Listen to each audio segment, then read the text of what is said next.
Salut les motivés. Aujourd'hui, défi cardio. On va boxer. Ou enfin, on va apprendre quelques petits mouvements. Oui, parce que précision importante, ce n'est pas en regardant quelques vidéos intitulées boxe cardio que vous allez apprendre à vous battre.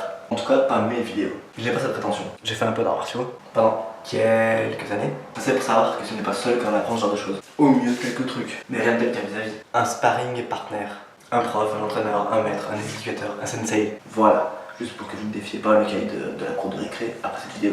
Par contre, s'ils te volent ton goûter, te laisse pas faire. Aujourd'hui, séance particulière. Le défi va être d'apprendre des mouvements. Donc, pas de temps fixé à tenir. Juste répéter jusqu'à connaître les mouvements. Et les faire proprement.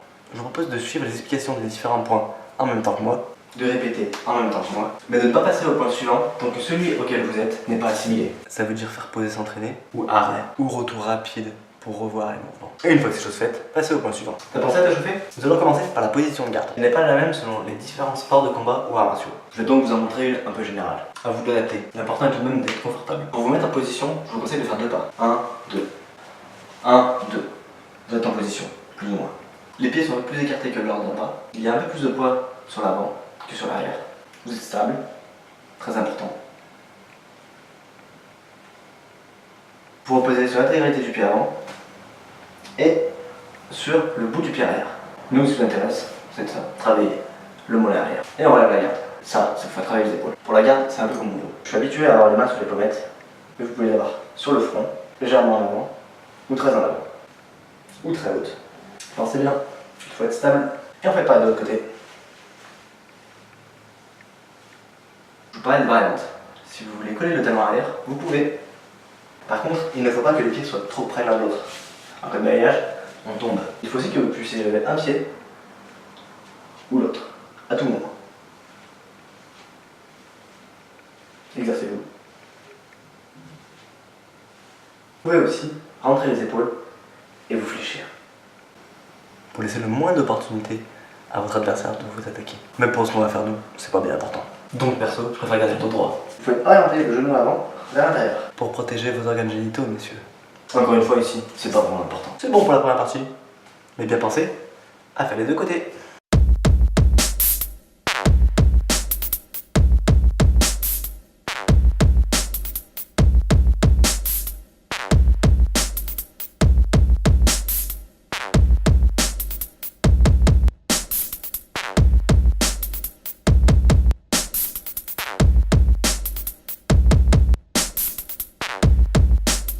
Deuxième partie, le direct.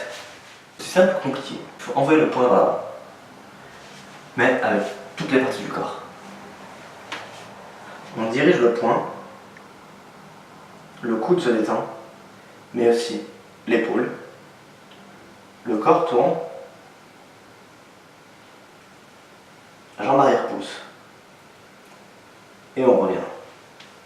C'était un direct avant. Comme vous avez pu le voir, il ne faut pas tendre le coude à 100% pour éviter les blessures. Et dans les arts martiaux, pour éviter de se faire saisir sans pouvoir contre-attaquer. Car une articulation tendue à 100% a beaucoup moins de force que lorsqu'elle est fléchie.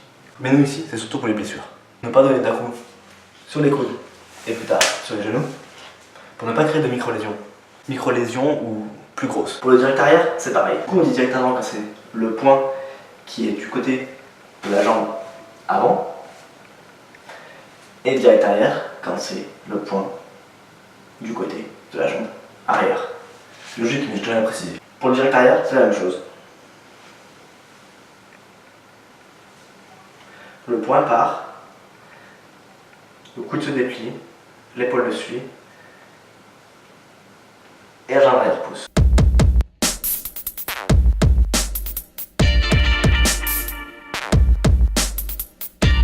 Le talon est relevé pour plus d'impulsivité.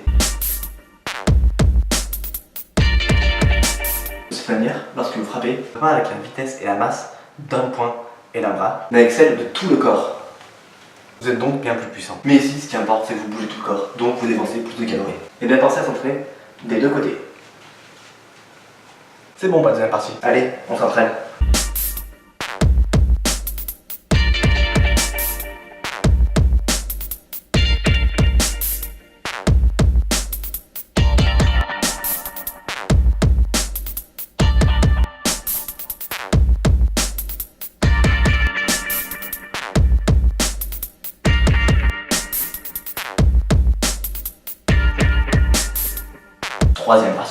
Des déplacements. Ça, j'aime bien. Toujours dans la position de garde. Pour aller sur l'avant, on soulève le pied avant, on passe le poids arrière et on pousse avec le pied arrière. Ce qui me fait avancer. C'est magique, c'est magnifique. Et le but est de faire ça de manière très rapide et tout à fait naturelle. Pour aller en arrière, c'est la même chose. À l'inverse, on lève le pied arrière, on pousse avec le pied avant et on recule.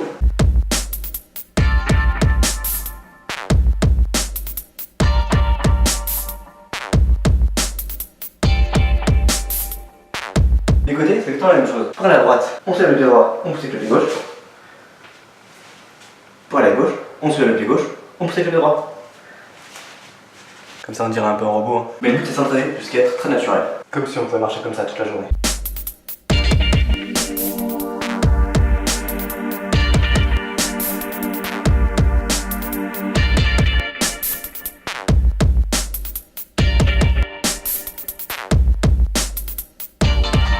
Pour aller en diagonale, c'est la même chose. Pour aller par là-bas, je lève ce pied, je pousse avec celui-là.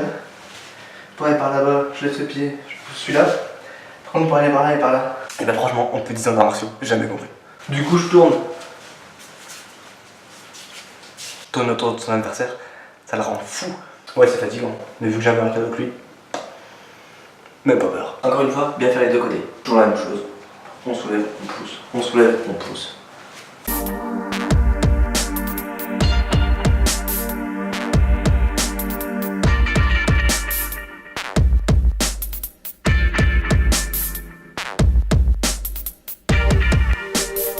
Le but est d'être le plus rapide et le plus discret possible. Faire en sorte que nos mouvements et nos déplacements soient imprévisibles.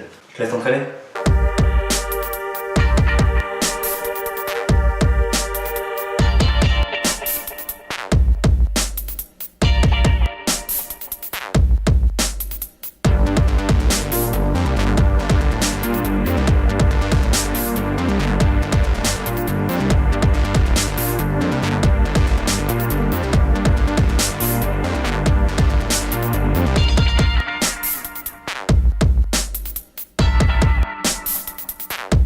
Pour la première partie, on passe à la quatrième. Les coups de pied. J'aime bien. Aujourd'hui, on va avoir le coup de pied direct. Il monte droit.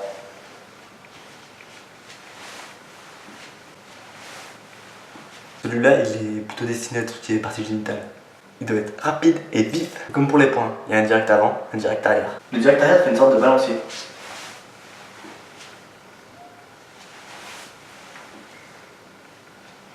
Le direct avant monte directement. Pour vous aider, pour gagner en force, vous pouvez vous pencher légèrement en arrière, en même temps que votre pied monte.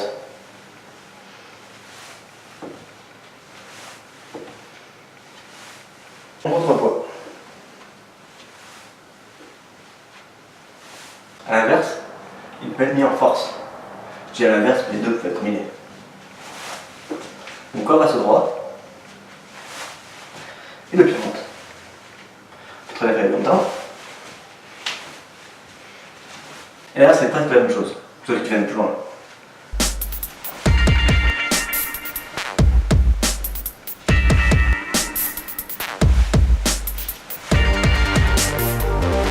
Et pensez bien à entraîner les deux côtés. Le but est vraiment qu'il soit vif, rapide, dynamique. Je bim. Quand tu tapes, tu peux suffire de taper soit avec les orteils, ça peut faire mal, ça peut te casser le pied, soit avec le plat du pied. Ça peut aussi faire mal, ça peut aussi te casser le pied. Il y a quand même un peu moins de risque. Ça dépend de quand tu tapes. Mais nous, ça tombe bien, on tape dans rien.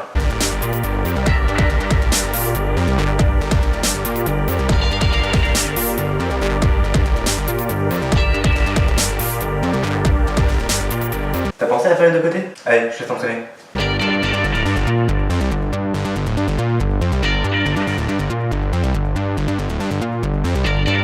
On passe à la cinquième et dernière partie. Le changement de garde. C'est le truc le plus facile qui soit. C'est pour passer de ça à ça. Le but est de ne pas croiser les pieds. Si au moment où tu croises les pieds, tu te fais balayer, t'es par terre mon gars. Donc soit pas de côté, un petit peu petite capoeira. On écarte et on change. Bien sûr, il faut faire ça très rapidement.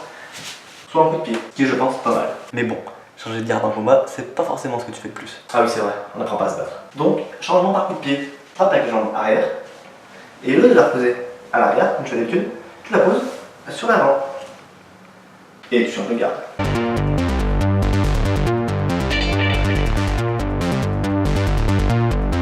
Tu peux aussi faire l'inverse, même si c'est un peu moins naturel. Mettre ton pied avant sur l'arrière.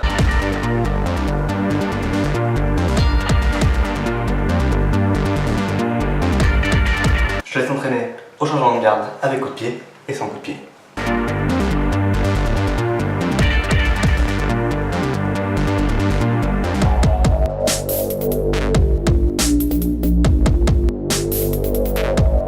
C'est tout pour aujourd'hui. Félicitations à toi si tu es arrivé jusque là et que tu as assimilé tous ces mouvements.